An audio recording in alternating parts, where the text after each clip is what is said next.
This program is based on true events. Some names have been changed, and certain scenes and dialogue have been dramatized. It may even cause nightmares. I'm Todd Robbins, and all my life I've been fascinated with stories so strange, so dark, so twisted, they couldn't possibly be true.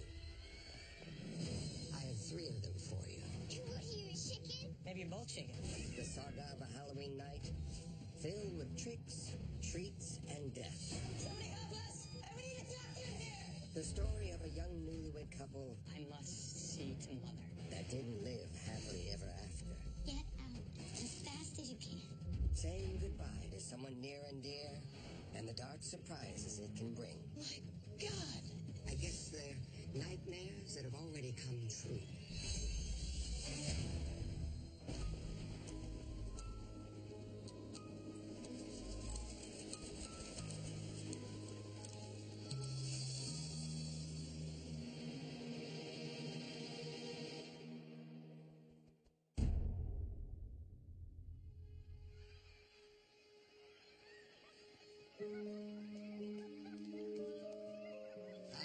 Halloween. A dark holiday where people put on masks and costumes and become ghosts, astronauts, and monsters. For many, it's the one night they have the freedom to be someone else. But for others, it's the one night they have the freedom to show all the world exactly who they really are.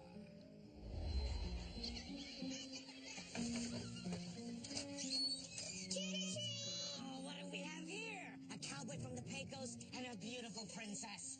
This is great. Here you go. Ladies first. Welcome. Gentlemen second. Thank you. You're welcome. Meet Elizabeth and Tim O'Brien and their loving father, Ron O'Brien. Well, what do we got so far? I got some chocolate, some licorice, popcorn bowl. Yuck. Well, it'll keep the dentist busy. Don't run ahead. Ronald Clark O'Brien was an optician. He lived in Pasadena, which, nice area, but more middle class. Elizabeth and Tim went house to house that night in search of all the candy the law would allow. And in this Pasadena, Texas home, the law is their dad, Ron. Please. Okay. One more. But that's it. Go on.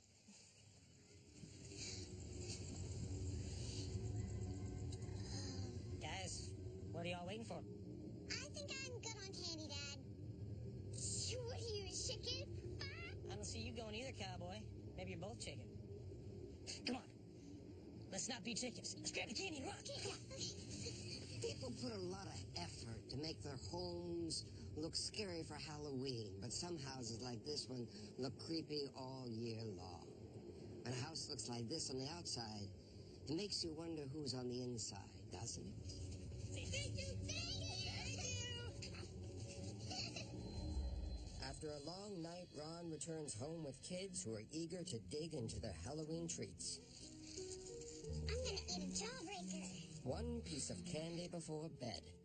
Where's the harm in that? Giant pixie stick.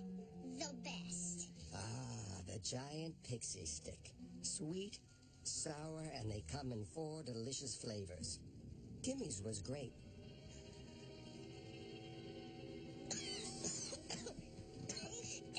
That didn't taste so good. Sorry, bud. That was your one piece tonight. Here, drink this. I'll wash it down. All right, you guys, let's get to bed. Okay? All right. One piece is done. Night, Dad. See you in the morning. Night. See you in the morning. Thanks for taking us. Trick or treat. Timmy was looking for something sweet, but got something bitter instead. He certainly got a trick instead of a treat. And a cruel trick it was. Mom, Dad, Timmy. What's wrong? I don't feel good.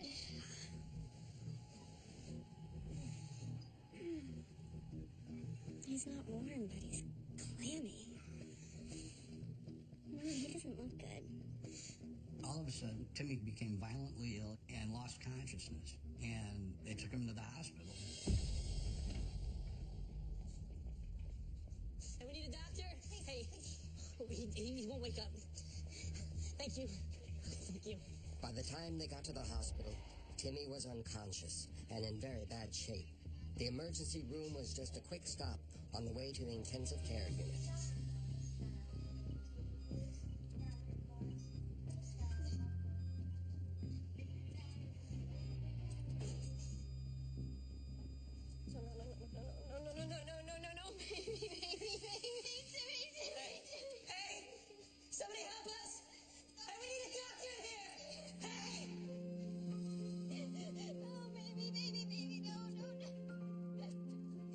Sense. The young boy trick-or-treating with his dad and sister, and then a few hours later is rushed here. There was nothing that the doctors could do to help Timmy O'Brien.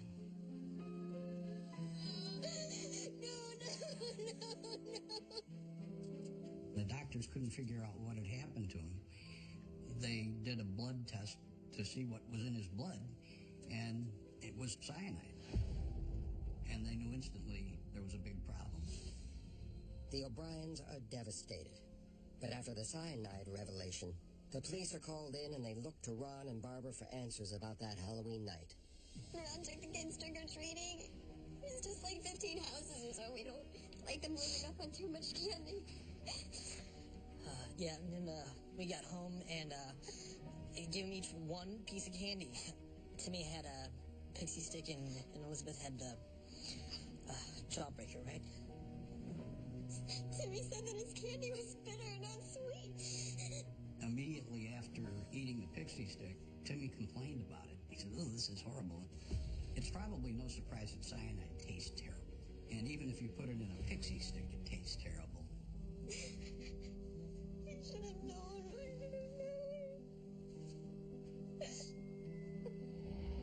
The police were forced to go door to door taking back the candy that all those little cowgirls, clowns, and monsters had joyously collected. It was Halloween in reverse. All trick, no treat. The police had to go through all this trick-or-treat candy, and every time somebody brought it in, they'd have to mark it, who brought it in and what day, just for chain of evidence purposes.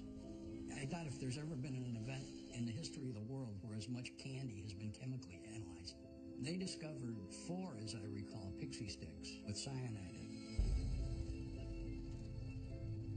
Mr. O'Brien, take your time and try to remember every single house that y'all stopped at. We need to check them all. Police begin their search for this Halloween monster by retracing the O'Brien steps on their trip through the neighborhood. Anything that stands out in your mind about any of them, Okay. let us know. This guy? This place on the left? There was something, I don't know, off about him. How so?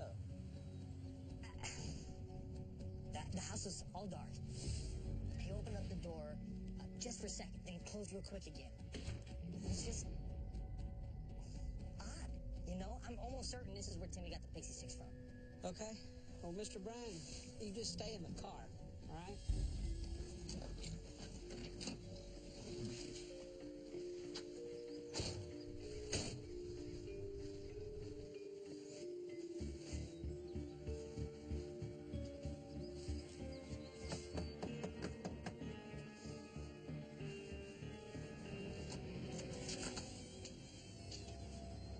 Police. I figured you'd be coming to see me.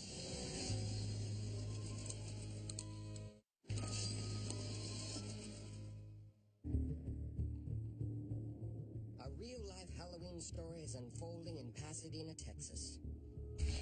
8-year-old Timmy O'Brien is dead, poisoned with a cyanide-laced pixie stick. Pixie stick, his father says, was put in Timmy's Halloween bag by a man named C.E. Melvin.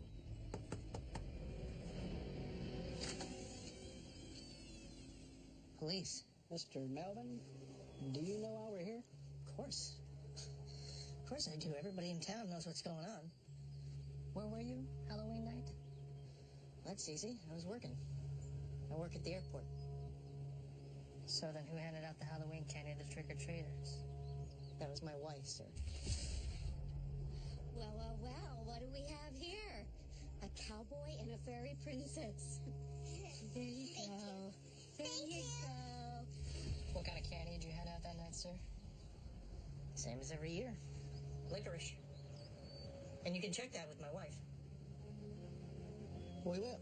And we'll also need the name of your supervisor at the airport. So the police did their job. They checked him out.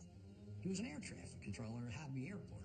And from something like 3 in the afternoon till 11 at night, before and after the events occurred, he was in the control tower directing the air traffic. There weren't any pixie sticks handed out at the Melvin house that night. So then, where did the O'Briens and those other children get their poison candy? Amazing grace, how sweet the sound. While the O'Briens mourned the loss of their son, investigators were on the hunt, going door to door to door, Yes? looking for the source of the cyanide-laced pixie sticks. What type of candy were you passing out? Well, that's easy. Candy bars. As the police hunt for a killer, a grim paranoia seeps into Pasadena, Texas. People in the small town know that there is a madman or woman walking among them. Someone so evil that they would poison children with Halloween candy. Here you're imagining somebody down the block who is so crazy that he would poison little children at random. Police do everything they can think of to catch the killer. They test every piece of candy. They retrace the O'Brien steps on Halloween night yet again. They even offer a reward for information, but there are no new leads. The days mount, and still police are no closer to finding the ghoul who poisoned Timmy O'Brien and terrorized this small Texas town. The case drags on, and the people of Pasadena wonder if the killer might just get away with murder. Hey, how much did you say that was for you? But just when the case threatens to go ice cold, police get a call that sends them in a new and very dark direction. I don't believe what I just heard. Which was? You ever heard of someone taking out an insurance policy on an 8-year-old boy? If somebody's going to suffer an economic loss if another person dies, you buy life insurance on them. So why in the world would anybody get a huge life insurance policy on an 8-year-old? Odd, isn't it? An insurance policy on an 8-year-old? It's enough to prompt police to take a closer look at grieving father, Ron O'Brien. We had a bank notice from First Federal where he defaulted on $10,000 there. And this is for his car where it was repoed. And this is another personal loan that's 5 months late. A second mortgage defaulted. And, of course, there's another car over here that's been repoed. Altogether, it's about $100,000 in the hole. Investigators find a mountain of debt.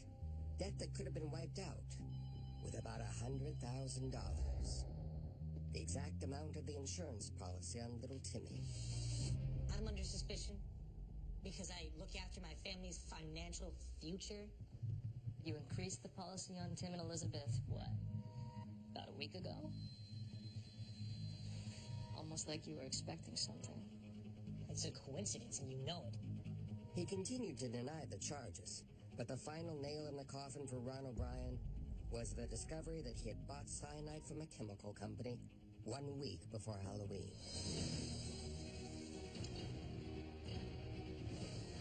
Come on! This is ridiculous. Ron O'Brien was arrested and charged for first-degree murder. Forever after, he was known as the man who killed Halloween. Ronald Clark O'Brien had put one in his son's trick-or-treat bag, one in his daughter's, and the other 2 in fellow trick-or-treaters, because if it was 2 of his kids and 2 of somebody else's kids, they wouldn't zero on him. But, unlike poor Timmy, the other 2 children and Timmy's sister never ate their pixie sticks. Ronald Clark O'Brien was convicted of killing his son, Timmy, and was executed at the Huntsville State Prison by lethal injection of deadly chemicals. Chemicals very similar to the ones that killed his son, Timmy. His demise was cheered on by a midnight crowd outside the prison walls, who taunted Ron with a familiar holiday refrain.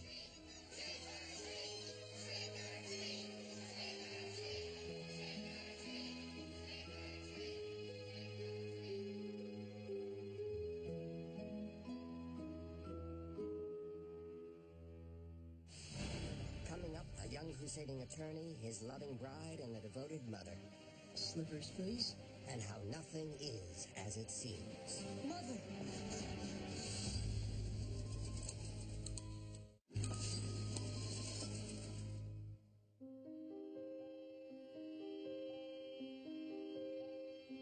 The bond between a mother and a child.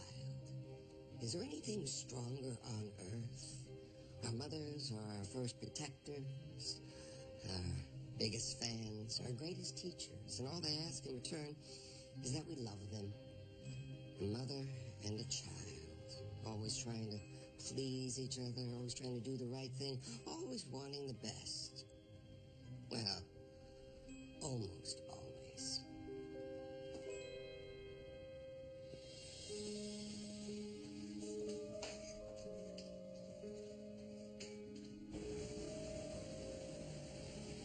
That's eager young lawyer Frank Duncan.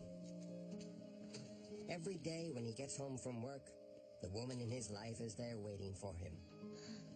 It's his mother. Home from a long day's work. Elizabeth Duncan. Oh, here, let me take that. Mother and son live together in perfect harmony. Just the two of them. Frank Duncan was a young criminal defense lawyer, and at the time, a very successful one. Of course, I had to do battle with that Judge Luna, that old buzzard. He is such a pill, isn't he? It seemed that he wasn't alone when he was defending his clients because his mother was always in the background. Slippers, please. Elizabeth was so proud of her Frank. Frank was Elizabeth's only son, and she loved him, doted on him, defended him like a lioness with a cub. Such a dear. And it had been that way since Frank was a little boy.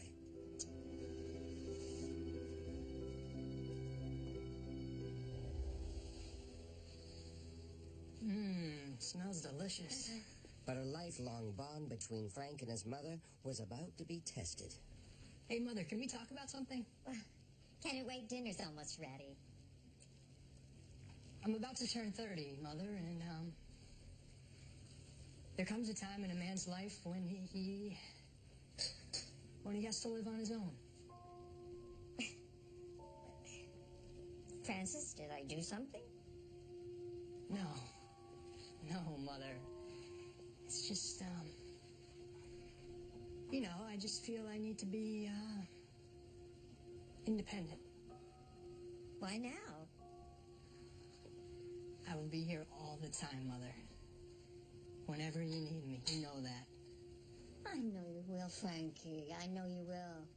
It's just, it's a little shocking. Now, go on now. Wash up. Dinner's almost ready.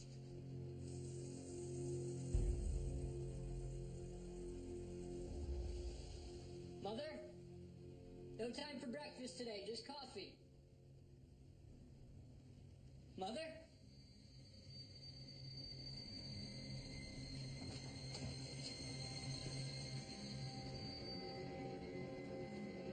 Mother? Mother! Change is difficult for many. But for Elizabeth, the news that her beloved son, the center of her universe, was moving out wasn't hard to accept. It was impossible. Frank knew his quest for independence wouldn't be received well, but what he did not expect was that it would require medical attention. Can she hear us? Your mother's had a stroke. Have there been any major changes in your mother's life? Something upsetting? She has been under a bit of stress lately. Will she be okay? It might take a while, but I think she'll be fine with some help. Thank you, Doctor. With a sick mother that needs him more than ever, naturally Frank cancels the plan to move out on his own. Time to take your pills, Mother.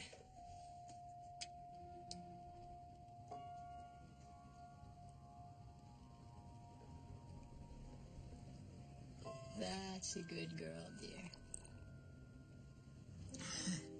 Thank you, Frankie. Olga Kupczyk was a nurse who was trained in Canada, and she had immigrated to the United States to the Santa Barbara area, and Olga was Elizabeth's nurse during this time period. Now, Mrs. Duncan, it's time for breakfast. Soon enough, Olga was taking care of Elizabeth by day and Frank by night. Frank, they're beautiful. Thank you. Pretty flowers for a pretty girl. Frank and Olga fell in love fast. Frank, stop, seriously. When are you going to tell her? It's just getting so awkward not telling her. I know. I'll do it tomorrow. Now, may I proceed? You may, counselor. First he was moving out, now he's moving on with Olga. He had to break the news delicately. Remember what happened last time. Mother, I have something to tell you. I don't want it to upset you. But even if it does, I need your support. What is it, Frank? It's Olga. Did she quit? No, nothing like that, Mother. You see, while you've been recovering, Olga and I have been falling in love.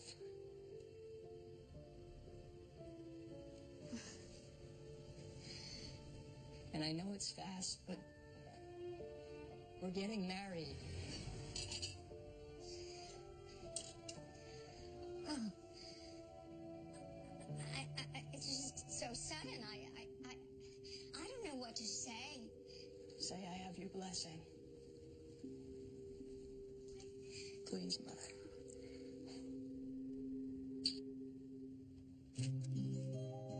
Our guys come together. Whether Elizabeth liked it or not, Frank and Olga were married. Change is hard, isn't it? But Frank's aging mother was committed to whatever was best for her son. All right, let's go cut the cake. I'm starving. Let's do it.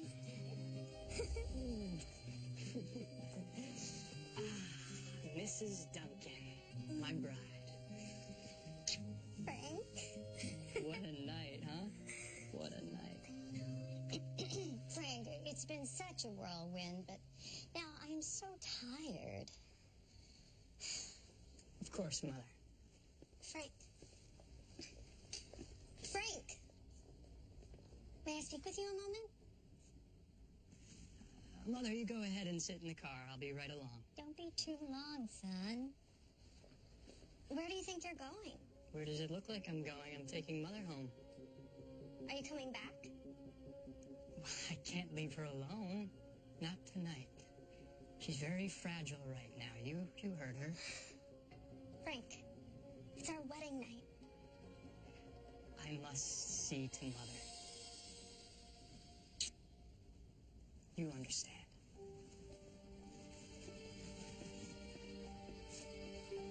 Despite the wedding night awkwardness, this marriage, like most, had a honeymoon period. But not long after that, a mystery began. Olga disappeared. It's been 3 days. What could the explanation possibly be? She's not here. She's not at your place. I've called all her friends. Frank, I hate to see you like this. If it'll make you feel better, I'll call the police. We'll make a report. And just like any concerned mother would, Elizabeth took charge, calling the police to help her son find his missing wife. When was the last time either of you saw Olga? She was supposed to meet us for Sunday dinner, and she never showed up. And this is Wednesday. Any reason you waited 3 days to call us? I thought she'd be back by now. Sometimes we can find clues around the house. You mind if we take a look? Sure. Thank you.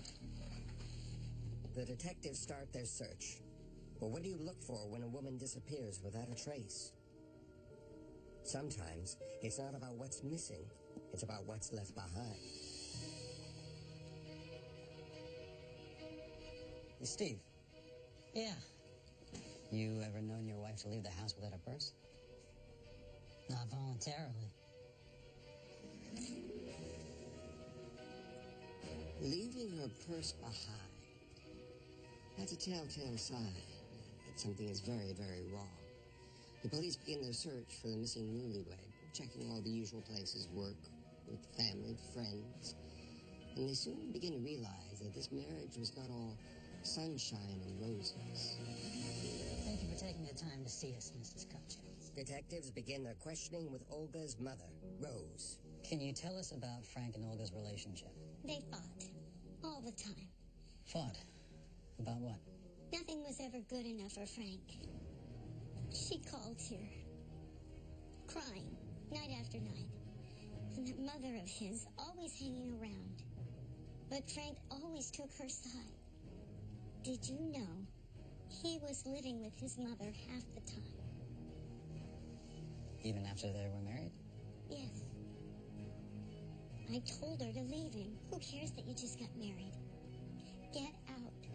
As fast as you can. Fights, a meddling mother-in-law, and sleepovers at his mother's house? Funny. Frank hadn't mentioned any of that to the police. Thanks again for your help. Thank you for coming. Anytime a woman who's married is murdered or disappears, the first focus, almost always, is on the husband. Can you give me his phone records? Good. Yeah, I can wait. What about criminal charges? Nothing, huh? Hang on. Okay. Hang up the phone. Yeah, Hey, what the hell? Frank Duncan got rid of his wife.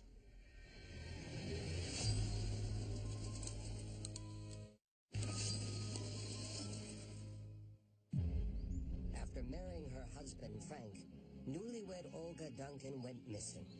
Detectives on that case put their relationship under a microscope, and what they found is not exactly wedded bliss. Frank Duncan got rid of his wife. You got a signed confession in this folder? No, not like that. He didn't get rid of her permanently. Well, maybe he did, but he got rid of her in another way, too. Where'd you get this? Downtown. All the records. Is there any reason you didn't tell us about the marriage annulment? Yeah, there's a very good reason I didn't tell you about my annulment. I didn't have one. As a lawyer, I'm an officer of the court. I sign public documents all the time. These signatures don't match. Should have checked while you were down there, detective. Okay, Mr. Duncan. Any idea who did sign that piece of paper? Isn't it your job to tell me? You gentlemen have a nice evening. Their best lead fizzled. The annulment was just a mysterious forgery. It seems Olga had just vanished into thin air, and the police were back where they started. But finally, just when it looked like this case might go unsolved, police get a break. The newspaper coverage of the case of the missing newlywed led to calls and tips. To your left. The police get two suspects, Luis Moya and Gus Baldonado. Two people with criminal histories that the police were familiar with. Gus Baldonado. Robbery? Assault? How is it you are not in jail right now? Gus was the older of the two, and he was a low IQ individual. He was just a guy that went along. You don't start talking, Lewis. This can go on all day. I'm not talking. We'll see about that.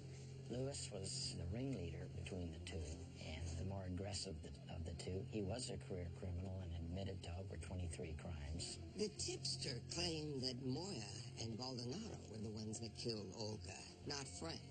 But with little physical evidence to tie these two to the crime, the detectives resorted to the oldest trick in the books, divide and conquer, pitting one suspect against the other. Not your lucky day, Gus. Luis is in there blaming the whole thing on you. You could get the chair for this, Gus. Save yourself. Tell me your side of the story before it's too late. Okay. Here's what happened. We went over to her house, me and Luis.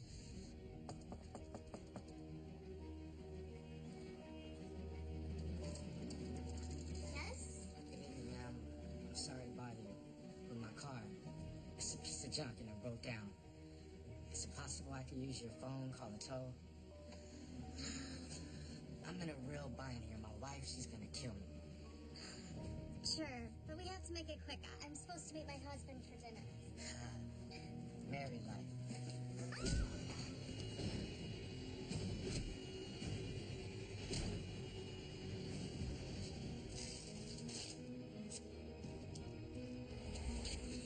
Damn, man, I think she's still alive. Baldonado's version of the events led police to a shallow grave containing the mangled body of young Mrs. Olga Duncan.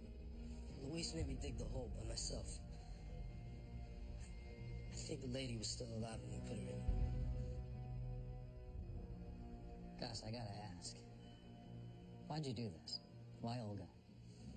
We did it for the money. You mean somebody paid you? Who? Frank? It was the old lady, Elizabeth Duncan. She paid us to kill the wife. Elizabeth Duncan. Elizabeth Duncan. She was not only Frank's devoted mother and Olga's reluctant mother-in-law, she was also the mastermind behind it all. The disappearance, the murder, it was all her idea. Are you Luis and Gus? Yeah, that's us. Elizabeth being her son's biggest fan and being present for so many of his cases, was familiar with and had access to the very people he had defended. You'll get the rest after she's dead.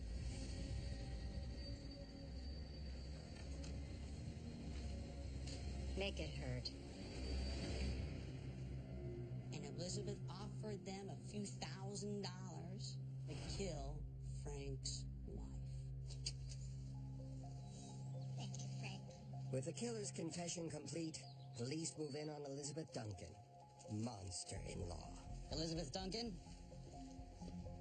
you're under arrest for the murder of Olga Kupchik Duncan. What? What the hell are you doing? Get your hands off my mother. She didn't do anything. What are you doing? It's gonna be all right. Mom. It'll be all right. Stop it. Mother. I will not let them do this. She didn't do anything. Oh, and the annulment? Well, Elizabeth was behind that as well. She was responsible for the forged signatures. And when the annulment failed to break up the marriage, well, she made the choice to resort to Plan B, murder. For masterminding the murder of Olga Duncan, her mother-in-law Elizabeth was sentenced to death. Her precious son even defended her during one of her appeals, but she was sent to the gas chamber anyway in 1962. Elizabeth Duncan was the last woman in the state of California to be put to death by the gas chamber. And in spite of the ugly truth, the mother-son bond endured to the bitter end. Frank sat in the governor's office begging for his mother's pardon, while she sat in a gas chamber. Her final words? Where's my son?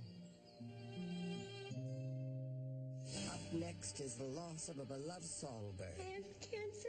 And it proves unsettling in more ways than one.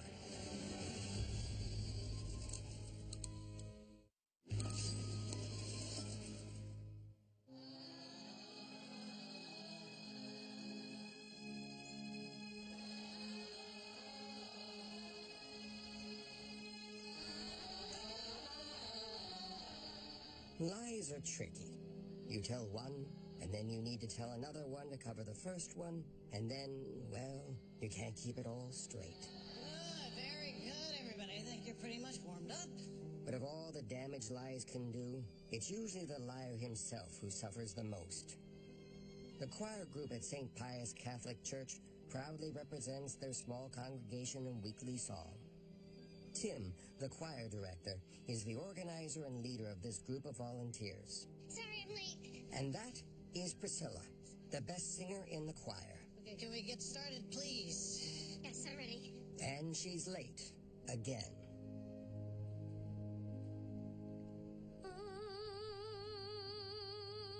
Some people are just born gifted.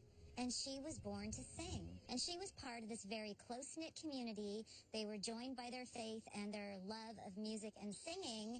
But people started to see a change in her that was really surprising. She didn't seem herself. She was withdrawn. I see it. I'm sorry, can I have a minute?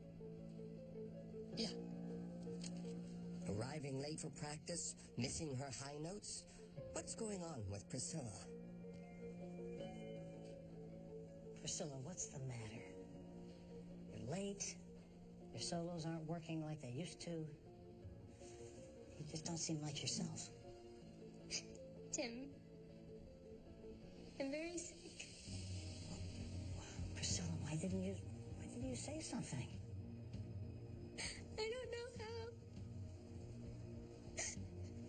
Tim, I have cancer. I have cancer. A short, devastating sentence that no one should have to say, no one should ever have to hear. To make it worse, Priscilla told Tim that, as so often happens, the cancer is winning. Come on, everybody. Thanks for staying late. You might want to sit down. Tim was left with the grim task of breaking the news to the rest of the group. I just wanted to give you some news about Priscilla. It's some sad news, you know. She's been late lately a lot, and she has not been feeling well. The fact of the matter is, she has cancer. She tells me that it's very serious and that she says she doesn't have much time. So one day, Priscilla sat down and told Tim, the leader of this choir, that she had stage 4 brain cancer and that the decline was coming rapidly. For the next few months, Priscilla put on a brave face and continued singing. But as she got sicker, singing got harder. She went from a soloist to sitting on the sidelines. Priscilla, we're all praying for you every day and night. If you need anything.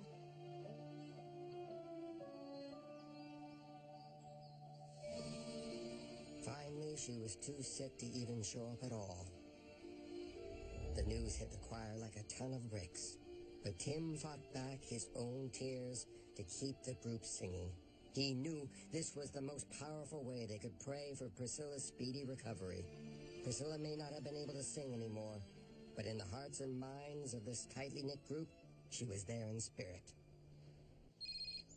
Weeks later, Tim receives the call he'd been fearing. Hello? Hello, my name is Jennifer Rivera, Priscilla's sister. Hi. How's she doing? I'm very sorry, but Priscilla passed away last night.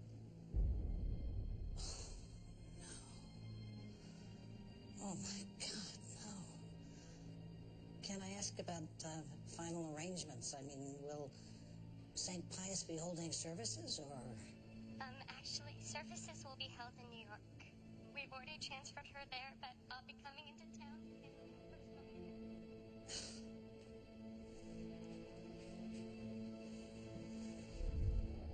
The choir held their own memorial to honor their beloved Priscilla. Thanks for being here. And Tim invited her sister Jennifer to join them in the service. Jennifer? Yes. Are you Priscilla's sister? Yes. I'm so sorry. It's good to have you here. Thank you. Priscilla always talked to the other choir members about her sister Jennifer. So when Jennifer showed up at the memorial service, the choir members were absolutely touched that she came. I know there are more than a few of you that would like to say something today. I know that I would. But before we go on with the ceremony, I wanted to let you know there's somebody with us today you might call a special guest. Priscilla's sister, Jennifer. Jennifer, would you like to stand and say a few words?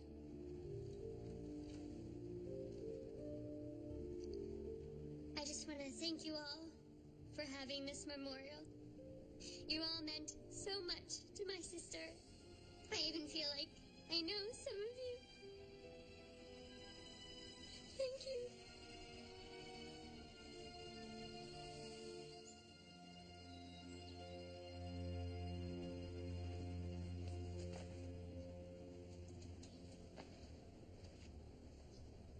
But there were reminders, sad ones.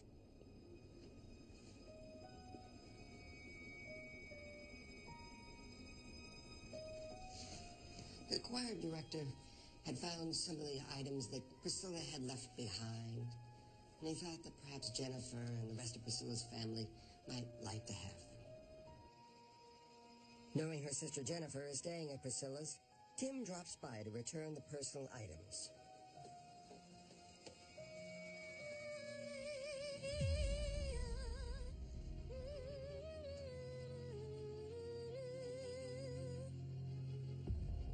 My God!